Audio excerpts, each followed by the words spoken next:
Hi guys, welcome. Lovely to have you back with us. Let's get into the Hollywood Bets Durbanville meet. We start with the first, which is over 1,000 meters. Just a reminder before we do about our social media, there it is on the screen for you. At Weighted to Win is our handle. Our WhatsApp is 0691643272. Call us. Well, not call us, but send your name and your email to that number, and admin will help you, and we can engage with you from that perspective in terms of getting access to info ASAP. Well, number 7, Unconquerable Lady. I'm not sure what Darren Burrows, who's on the line, can tell us about this. Keegan DeMello is riding at 16-10 favourite. Got this horse in the race, Justin Snaith, who brings a first-timer in Trey Chic to the track at 7-2, second choice. So, Darren, let me start with you. It's obviously the start of the bipods, and which way do you want to go here? Clyde, the horse to beat on form is Unconquerable Lady. Ran second to Blue Holly. We saw Blue Holly come straight out of that run and win again. So this filly with the experience will take a power beating. I've actually got shares in a runner here, Lady Loxton. I got a surprise phone call 3 weeks ago from Sandy Arundel, the part owner, that she wanted to give me shares in this filly and allow it to race in my colours for the first year of its racing career. So I'm very excited. Brett seems quite upbeat about her ability. Obviously on debut, maybe green, but expecting her to be right there. Well, let Daryl, Marie and I congratulate you firstly on your winner on Saturday. Eh?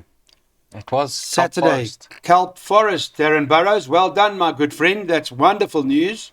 And Sandy Arundel, a lovely lady that she is. I'm glad that you're involved now in Lady Loxton, and may this filly go and win the guineas. Let her win the guineas for you. That's what we want from a horse like this. Clive. All right, but you're saying perhaps might just need it, so maybe it is going to be Candice Bass Robinson is the one to beat you, Mr. Marie?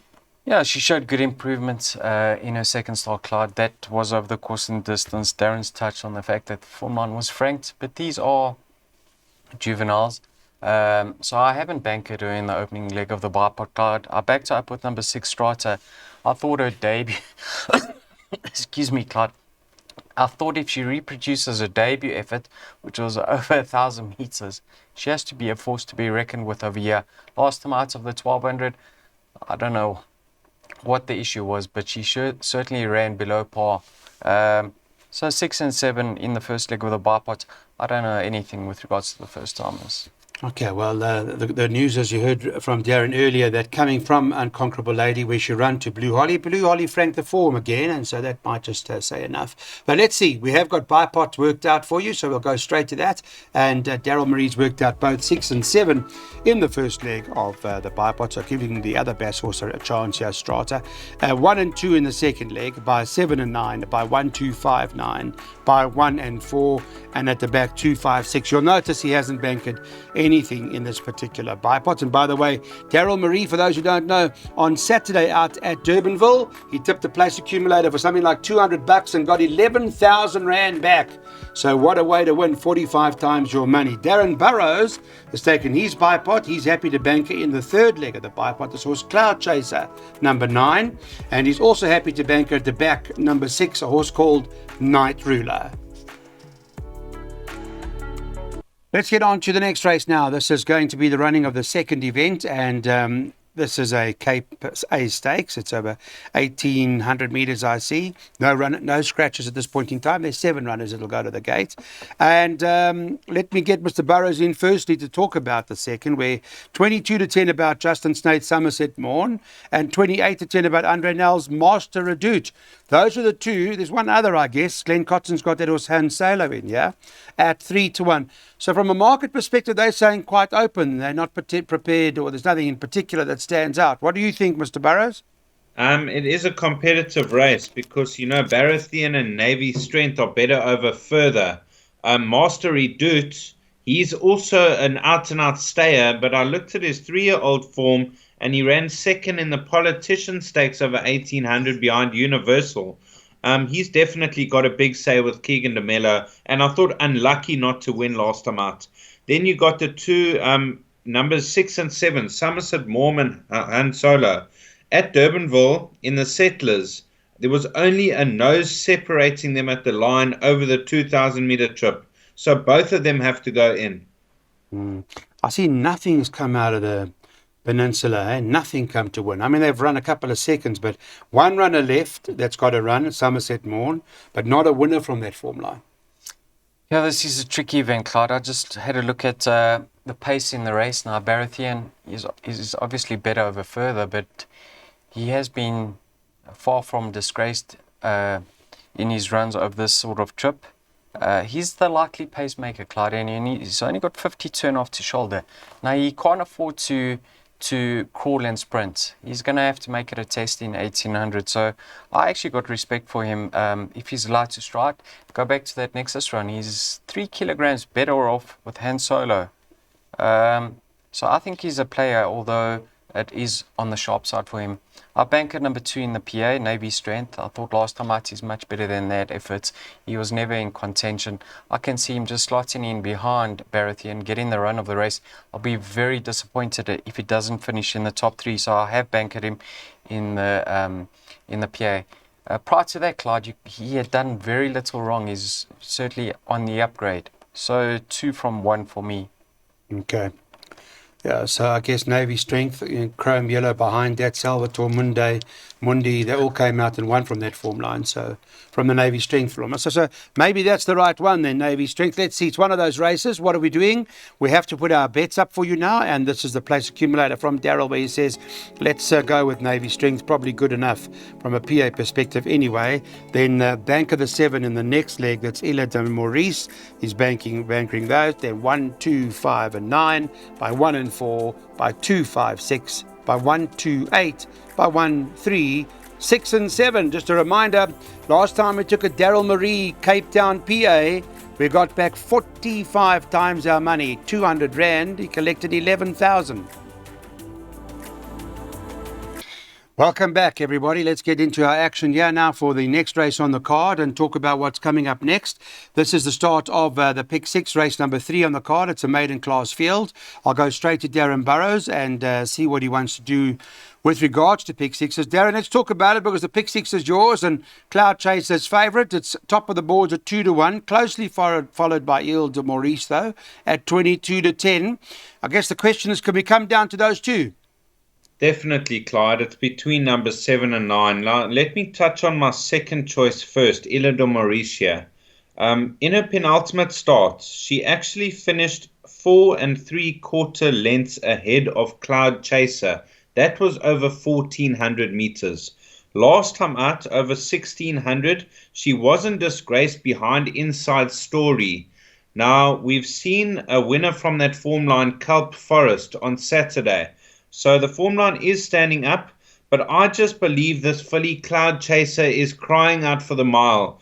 Last time out at Durbanville, she was absolutely flying at the finish behind Mary Lamb and Richard Foree in the saddle. I could see her turning the tables on Ile de Mauricia. Horses for you, Mr. Burrows, Mr. Marie? Yeah, 2 horses for me. I opted to bank the 7 in the PA, Clyde. I saw that, yeah. Ile de Mauricia. It's just because of her holding. Just because of Kelp Forest, that's why. And that was against Open Company. She's back against fillies and mares. Yes. I expect him to run first and second. What more can I say? Okay.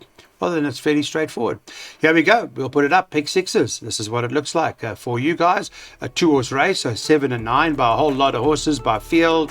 We're loading by 1, 2, 4, 6, by 2, 3, 6, 8, 9, 10. And then right at the back of this Pick 6, Darren Burrows will be shouting home 1 horse and 1 horse only. A horse called What Estate. 4th race on the card. This is open now. Jackpot. It's 9-2 the field. That's why I say it's open. And 1 on the card is Just Before Dawn, who's trading 9-2, joined with the 5 Run Rudolph Run, who's 9-2, and then 5-1 about number 4 Bo Carla. Let me talk to Darren because I know you've got a relationship with Adam Marcus. Of course, you had a winner with him on the weekend, so you'll be very excited about that. And I know you're bankering Marcus later on. What do they say about Run Rudolph Run here, Darren? I know that he's limited, Clyde. Adam actually took over ownership. Previously, it was owned by somebody else. He's limited, but he might just break a maiden in this type of company. He's got to give weight away, though. And this is an open maiden. These type of races are battle to dissect the form. I've got 9 runners in the exotics to hopefully get a nice result in the pick 6. Yeah. There's a very strong form line here. Which one is it? Number 1. Number 1, yeah. Yeah. Isn't that strong? I mean, Just before dawn, Typeface, Mary Lamb, Jazz Diva, even a horse like Look Forward ran second indirectly. She's a filly, Clyde. She's only got 52.5 to shoulder. You can see she's by Silvano. The pennies appearing to start to drop, and because she is improving with racing. This is an open maiden, Clyde, which is basically a handicap. So she must be in with a shot, but the race certainly doesn't stop there. Down in 7, King and DeMello, in his penultimate start, he rode him, he ran second, he knows more about him, he has certainly improved with the blinkers. Legal Chit Chat, he's been rested and gelded. I expect improvement on his behalf. And Run Rudolph Run, Clyde, you can see, I think it's barring that run with blinkers, he's been very consistent, but he does have a hefty weight to shoulder. So, maiden handicap, Clyde, you want to have as many as possible. the inside story, we were waiting for a horse earlier, right, from that form line. Yes, If that runs well, then obviously you'll give respect to Downing 7, I would imagine, absolutely. because of the Kelp Forest victory that's come from there. But tell me, I just want to pick your brain a bit about Just Before Dawn, because you say it's a handicap, albeit a maiden. Yes. It's open, so it's a handicap, but it's only got 52.5 on its back. Yes, yeah. So with a powerful form line like that, you're not making that your first choice. Clyde, she is a filly, I don't know. She's taking on open company over here. I'll certainly give her a big shot. I don't know. So what's your order of preference again? Let me just state this. I wouldn't be rushing out to have a bet in this race. Sure, no, I understand. What's your order of preference? First number? I went 1, 2, 5, and 9. In that order? Yeah. Okay, so you are tipping Just Before Dawn. All right, well then if you are tipping it, then I think I'm going to back it at 9-2 off that form line. Here's a look at what we're going to do in this particular event. In terms of jackpots, he's going 1, 2, 5, 9 Darrell by 1 and 4 in the second leg, by 2, 5, 6 by Field. 240 Rand is the cost of that bet. And this is the opening leg of Jackpot 1. Social media, guys, we're at Weighted to Win Twitter or on our WhatsApp number. Please make use of it. Good to have you with the whole Weighted to Win family. 5-2 about number 4, Future Turn here from Justin Snaith's stable. I'm going to start with Daryl Marie first and just ask him about this horse because he's been on it a few times. And how do you rate it now? Clyde, there's 2 horses that have improved since being gelded. He's one of them. Number 1, Inside Story's been the other. In his later start, Future Turn, I think he did finish 4th on that occasion, but there was 6 lengths back to the 5th place runner. So Yes. the top 4 pulled well clear of the field. You can see he's been ultra consistent since the unkindest cuttable, and I expect him to be right at the finish. But I really like, excuse me, the look of number 1 over here, Clyde, Inside Story. We've seen that form line being franked, obviously, with Kelp Forest, but I think we haven't seen the best of him yet. He won a little bit easier than the margin suggests he did in his later starts. He's having his peak run, and being by Dynasty, I expect him to go on with it from here. So 1 from 4. I've got my doubts about the Charlie Croker form line. Okay, so you're a bit concerned about that. Darren Burrows, your take on it? Very tricky, Clyde. Horses like Future Turn, he has come on with the gelding. He should be right there. Silent Trigger, his best run was that second over a mile at Kenilworth behind Future Swing, who looks to be a fair sort. Inside Story, won a good race. We saw the form line being franked.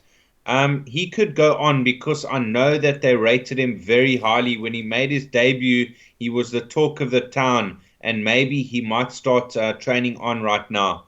Of the rest, To the Moon and Back and Give Me More Time aren't out of it. So all of 1, 3, 4, 6, and 7, I had my doubts about Carriaco seeing out the mile. You're worried about the mile for Carriaco. Is about to say that's the other runner we need to discuss because he's got solid form. But okay, so Darren not comfortable with the field. He's going, with this particular race, so he's going field for that reason. By 1, 2, 4, 6, by 2, 3, 6, 8, 9, 10, and then banker the 7 right at the back. We're waiting for that horse. What a state to run. Open is the next race. Well, Night Ruler, Steinbeck and the likes, they've met each other before, so we'll get an idea from Daryl Marie as to what he thinks and to what we should do in a race like. I'm not sure if it goes even as far as a horse like maybe the Futurist, if that's got any sort of claim in a race like this. Daryl, what do you make of it? Clyde, if he gets his fractions right, he can always upset, because last time he didn't get to the front, and he's much better when he's allowed to stride. So sometimes they do find him difficult to peg back. I like the look of number 2 of Steinbeck, because he finally cracks a draw. I'm hoping he can push forward on this occasion. He has let me down on numerous occasions in the past, Clyde. He's been very costly to follow, but I think from a neat draw this time around, we can hopefully see the best of him. Respect for Night Ruler if it does come up soft once again, and Chalimo obviously holds Steinbeck on their latest encounter, but Steinbeck with different tactics. Let's go for him each way. Okay, so you're on to Steinbeck. Darren Burrows, which one are you on? I liked a lot of Night Ruler, Clyde. I think he's really coming on the right way, this horse. And last time out, he won with a lot in hand, beating that horse Montien, who is highly regarded. I know he's gone up 6 points, but he could be very progressive. Steinbeck has to be a runner. You go back to that run behind Royal Watch, he's 3.5 kilos better off with Night Ruler. Gentleman Joe interests me for the placings. 52.5 kilos. He's going the right trip, and he could run a cracker. Keep it secret for minor money. Okay. This event is a Club B Stakes. It's over 1,800 metres. I had a conversation with Justin Vermaak, and I'm hoping he'll come on to Waiter to Win if he does happen to come to Derby weekend, or if he's coming to Champions Challenge. It'll be good to have him on our show and talk about a few things as well. But we'll get to that later. For now, the boys, Daryl Marie and Darren Burrows, are going this way. This is what they are looking at. They're going with the pick 3. Well, Daryl's going 2, 5, 6 by 1, 2, 8 by 1, 3, 6 and 7. You're back with us. Good. Welcome. Let's get into it now. We're on to race number 7, and it's over the mile, 7-2 the field. I'm going straight to Darren Burrows. Justin Snaith and Brett Crawford are the two that perhaps dominate in a race like this, unless, of course, Darren, you give Dean Canamare's horse a chance. No, Clyde, I actually like horse Busy Lizzie. I thought she would start favourite, and I saw the odds at 6-1, and that's why I tipped her as a value bet for the day. Now have a look in her penultimate start. She beat that filly Supreme Dream over the mile. I thought she was very impressive. She had a lot in hand. And last time out, that dropped her in trip, which wasn't ideal. First run out the maidens. And she ran a cracking second behind Perilla, who she meets better off at the weights. So for me, Busy Lizzie, definitely the horse to beat. I made the dangers horses like Zippy Over drop in trip. Perilla can get into the race. And then the 3 at the bottom, Metar, Give Me a First and Perfect Trust also aren't out of it. Yeah, well, Busy Lizzie saw that horse Seeking Peace come out there and win, and the form hasn't been too bad. I guess it's a kind of race that you have to pay respect. She was only beaten in neck by Perilla last time. Mr. Marie? Yeah, Clyde, I like the look of number 2 of Zippy Over. She was very, very disappointing last time out. I think Richard got off her and said to Justin, you know what, bring this filly back in trip. And that may well be the case. So I'm hoping that's the winning move. She is having her peak run. Meta, in her recent start, she's been coming out slowly. But this filly, if she pushes forward and gets into the race, she could be a factor. And number 1, Red Sash, she just needs to settle in running, Clyde, because she is unexposed over this trip. She just does too much. But if she settles, she's more than capable. Maybe you're onto something dropping to the mile, that horse of Snaith's. Zippy Over. Yeah, well, time will tell. I think you're onto something there. That may well be the right one. Okay, well, Zippy Over. What price is Zippy Over? 7-2.